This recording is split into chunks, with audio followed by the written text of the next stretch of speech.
Good morning students. आज इस video में हम नया मेथड करेंगे टू फाइंड पर्टिकुलर इंटीग्रल। पहले हमने पर्टिकुलर इंटीग्रल सिंपल निकाला था, एक्सपोनेंशियल का, ट्रिग्नोमेट्री का, अलजेब्रिक का, जो भी फंक्शन हमारे पास आए। अब आपका नेक्स्ट टॉपिक है पर्टिकुलर इंटीग्रल निकालना है किस मेथड से? By the method of variation of parameter. अगर वो आपको एग्जाम में मेंशन कर देता है find the particular integral of this equation by method of variation of parameter, तो आपको उसी मेथड से करना पड़ेगा। अगर वो कुछ भी मेंशन नहीं करता, एक सिंपल वर्ड लिखता है सॉल्व, सॉल्व के केस में फिर आप जैसे मर्जी करो, वो आपकी चॉइस है। फिर हम सिंपल जैसे हमने लास्ट टाइम किए वीडियोज़ में वैसे करेंगे। Method of variation of parameter में करते क्या है हम, मैं आपको ज़्यादा मेथड में डीपली नहीं लेके जाऊँगी, नॉर्मल बताऊँगी भी। अगर एग्ज़ाम में क्वेश्चन आता है तो हमने उसको कैसे अटेम्प्ट करना है। कोई भी हमें एक इक्वेशन मिलती है, जब भी हमने पीछे क्वेश्चन किए वहाँ पे एक नॉर्मल इक्वेशन हमारे पास थी, सेकंड डिग्री की या हायर की, कुछ भी, उसका सबसे पहले हम क्या निकालते हैं? Complementary function. Complementary function that is y is equal to c1 y1, कुछ भी आ गया। या सिंपल कहें भी, अगर इस इक्वेशन का कंप्लीट सोल्यूशन निकालना हो तो उसके लिए हमें दो टर्म चाहिए, कॉम्प्लीमेंट्री फंक्शन और पर्टिकुलर इंटीग्रल। तो method of variation of parameter सिर्फ यहाँ पे चेंज होगा आपका पर्टिकुलर इंटीग्रल के लिए। बाकी कॉम्प्लीमेंट्री फंक्शन हम जैसे निकालते हैं हम वैसे निकालेंगे। कॉम्प्लीमेंट्री फंक्शन निकालने के बाद पर्टिकुलर इंटीग्रल की कंडीशन है method of variation of parameter में u(y1) प्लस v(y2). यहाँ मैंने बाय मिस्टेक y1 लिखा है, that is y2। y1 y2 आपको मिलेंगे कॉम्प्लीमेंट्री फंक्शन से। जैसे यहाँ इक्वेशन मान लो, इसका जो रिजल्ट आया वो आया c1 y1 plus c2 y2, तो ये y1 y2 यहाँ अप्लाई हो जाएंगे। अब बात रहती है u और v की, तो u निकालने का तरीका है माइनस इंटीग्रेशन का साइन y2x अपॉन w। ये x इक्वेशन में इधर लेफ्ट साइड पे आपको ऑलरेडी गिवन होता है, v है y1x अपॉन w। अब बात अटकती है इस w पे, क्योंकि y1 y2 तो हमें कॉम्प्लीमेंट्री फंक्शन से मिलके, x हमें क्वेश्चन में ऑलरेडी गिवन था। बात आई w की, तो w निकालने के लिए हम क्या करते हैं, y1 y2 का y1 dash into y2 dash, मतलब एक हिसाब से इसको मैट्रिक्स में सॉल्व करते हैं। तो इस w को हम कहते हैं Ronson coefficient of y1 and y2। Term ज़्यादा टफ नहीं है, सिर्फ आपको ये समझना है भी अगर वो कहता है method of variation of parameter से पर्टिकुलर इंटीग्रल निकालो, तो पर्टिकुलर इंटीग्रल की कंडीशन है u(y1) plus v(y2). y1 y2 आपके कॉम्प्लीमेंट्री फंक्शन से निकलेंगे और w आप इसी y1 y2 की हेल्प से निकालेंगे। इतना क्लियर?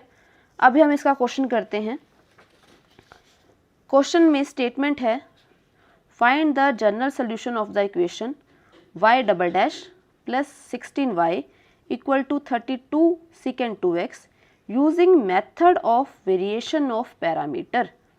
उसने बोल दिया अभी आपने इसका सोल्यूशन किसके थ्रू निकालना है, method of variation of parameter से।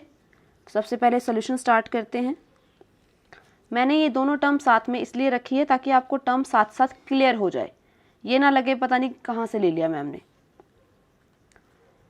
तो जब भी सोल्यूशन निकालना है, मैंने अभी बताया कंप्लीट सोल्यूशन के लिए दो टर्म चाहिए, कौन कौन सी, कॉम्प्लीमेंट्री फंक्शन और पर्टिकुलर इंटीग्रल। तो पहले कॉम्प्लीमेंट्री फंक्शन, अब डबल डेरिवेटिव है तो क्या डबल डेरिवेटिव को लिख सकती हूँ d² प्लस 16y। ये मैंने हवा से नहीं लिखा, ये चीज़ें पहले बता चुकी हूँ।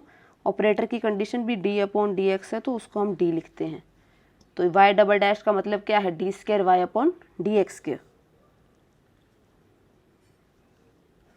y कॉमन निकल रहा, निकाल लीजिए, 2x।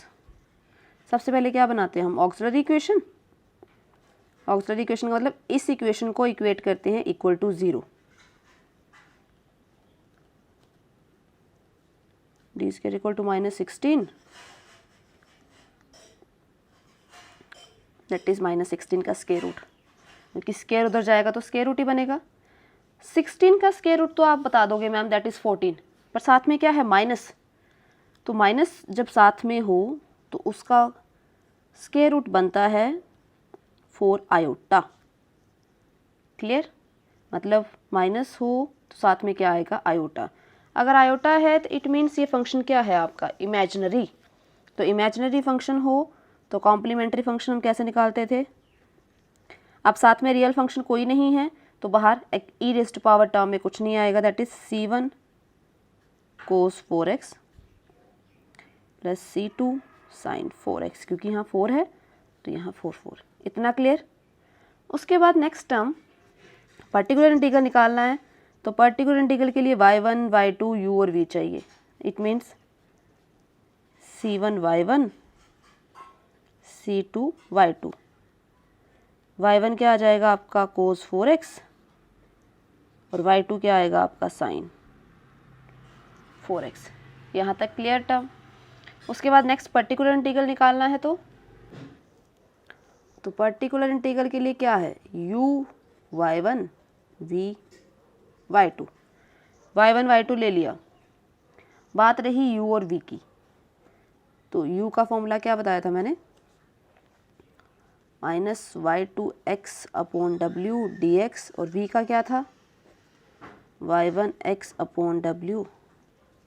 बात आती है w की, दैट इज रॉन्गसन की। क्या था,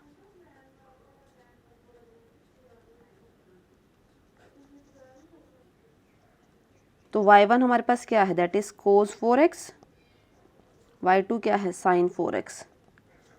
y1 का डेरिवेटिव, cos का डेरिवेटिव क्या आएगा भाई, that is -4 sin 4x।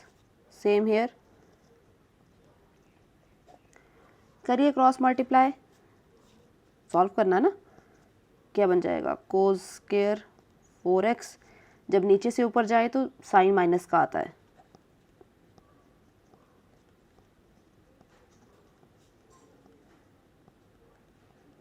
Minus minus plus,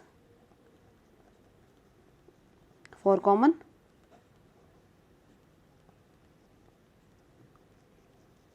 कोस के थीटा प्लस साइंस के थीटा इज 1, मतलब w कितना आ गया 4। अब u अलग से निकालना है, आप अलग से निकाल सकते हैं, क्वेश्चन में निकालना है तो क्वेश्चन में कर सकते हैं, जैसे आपको ठीक लगता है। हम क्वेश्चन में रख लेते हैं इसको। हाँ, y1 कितना है भी आपका cos 4x, मैंने इसको इसलिए लिख लिया क्योंकि u में इंटीग्रेशन का आएगा ना। फिर y2 sin 4x, x कितना है आपका, ये 32 second 2x upon 4 dx plus y2 is sin 4x, integration कर यहाँ डाल लेती हूँ साथ में उसके, दैट इज y1। y1 कितना है cos 4x, x 32 second 2x upon 4 into dx। तो स्टार्ट करते हैं सोल्यूशन इसका। 32 तो कांस्टेंट नंबर है, इसको बाहर ले लेते हैं, नीचे 4 को ले आते हैं बाहर, अंदर क्या रह जाएगा sin 4x second 2x dx। Same यहाँ पे कर लेते हैं ताकि इक्वेशन हमारी थोड़ी सिंपल हो जाए ना। sin 4x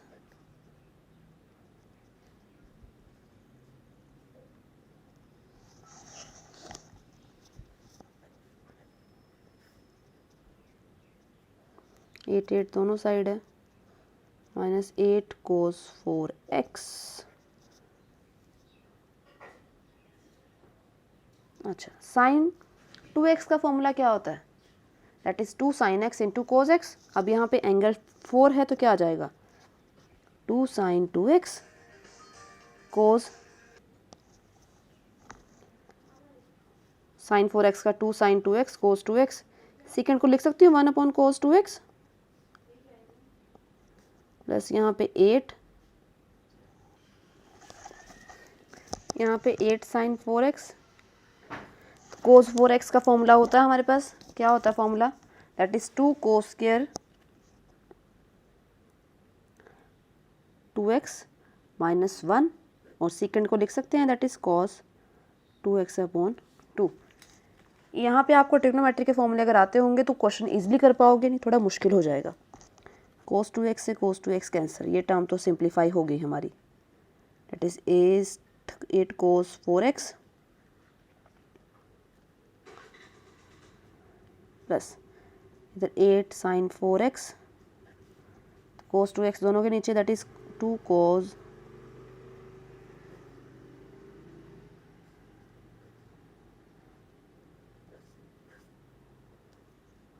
1 cos कैंसिल, 2 को बाहर ले लें, 8 2 16, साइन का इंटीग्रेशन क्या होगा अभी, minus cos 2x upon 2, 8 sin 4x,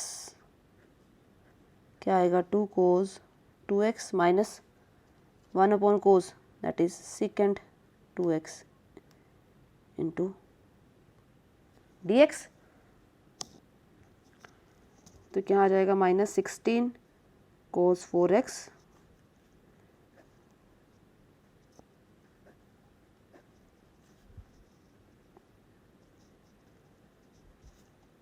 integrate करें 2 cos 2x minus 2x cancel हो जाएगा, that is 8 minus minus plus,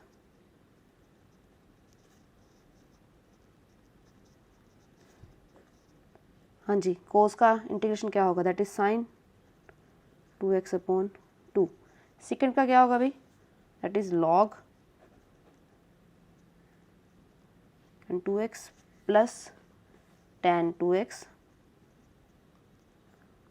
क्या इतना ही आएगा, साथ में एंगल का डेरिवेटिव दैट इज 2, कितना आ जाएगा 8 cos 4x cos 2x, 2 से 2 कैंसिल, कितना ब्रैकेट्स खोल देते हैं, 8 sin 4x 2x minus 8 sin 4x log secant 2x plus tan 2x upon 2, 2 4 8, कितना बन जाएगा 8 cos 4x। ये क्वेश्चन थोड़े से लेंथी हो जाते हैं अगर आपका फंक्शन थोड़ा लेंथी जैसे ट्रिग्नोमेट्री है, अदरवाइज ये क्वेश्चन बड़े जल्दी हो जाते हैं।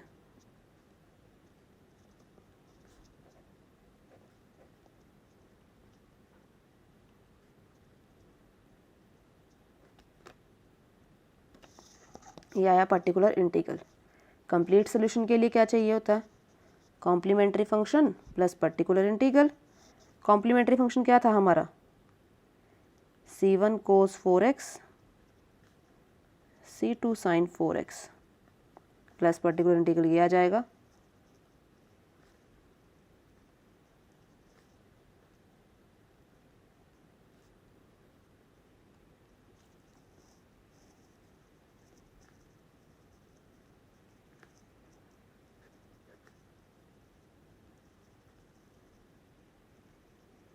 That is our answer. तो ऐसे निकालना है particular integral by method of variation of parameter. अगर इसमें आपको कोई भी डाउट हो तो आप मेरे से कॉन्टैक्ट कर सकते हैं। Thank you.